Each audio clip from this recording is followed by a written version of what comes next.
Kenapa daerah ditahan? Kenapa gue tidak sepakat dengan pertanyaan-pertanyaan dari PJDRL yang melebar ke sana sini? Apakah mungkin itu dalam tahan? Karena informasinya adalah produk kue tomato dan DNA salmonnya.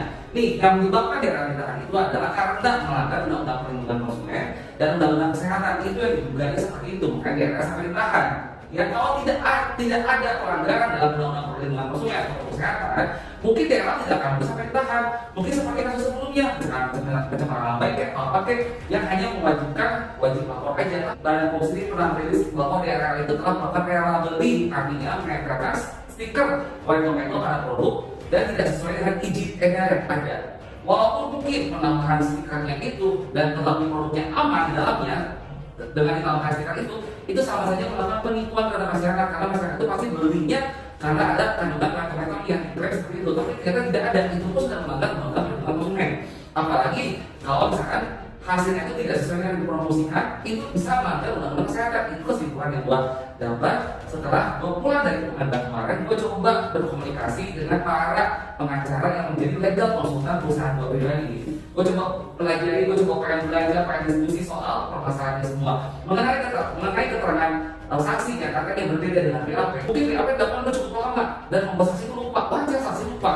Apalagi dalam persidangan bisa tegang pasti apalah. Wajar lupa.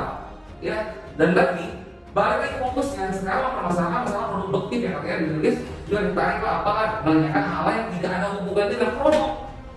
Seperti dokter bilang, kalau produktif merugikan masyarakat, laporkan dokter. Dokter sendiri kan bilang seperti itu. Nah, kenapa dokter sudah seringkali membawa perusahaan-perusahaan yang berada di luar permasalahan tomato dan daerah salmon itu hanya untuk membongkar betapa manipulatifnya DRL. Karena pihak-pihak pengacaranya itu seolah-olah membelakang pertanyaan-pertanyaan ya istilahnya menggiring opini menurut gue pribadi ini. Jadi seolah-olah membuat masyarakat itu menggiring opini supaya tidak lagi fokus terhadap produknya.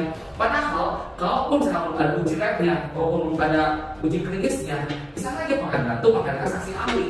Badan POM kalau tidak memiliki alat untuk menguji lab seperti itu bisa mengambil saksi ahli itu dari luar negeri. Dan lagi, dokter itu pengalaman di tugas kita itu pas tahun sudah belasan tahun, dan gue yakin sebelum dokter melakukan DRL pasti dia juga membeli produk-produk lain yang benar-benar mengandung baik pom-pomnya, mungkin produk luar negeri atau apapun juga, dan membandingkannya dengan produk DRL. Itu mungkin juga sebagai dasar bagi dokter itu melakukan DRL. Jadi kan jangan terjadi opini dengan dokter beginilah dokter itu balik lagi ke produknya sendiri. Kalian baca di undang-undang perlindungan konsumen ini dari pasal 5 sampai dari pasal 8 sampai pasal 10. Juga dari undang-undang kesehatan pasal 435 kalau nggak salah udah gue catat di situ, pasal 435. Coba kalian cek ke sana. Jadi ini hakim dan jaksa sebaiknya melihat dari produknya, jangan terjadi opini dengan pertanyaan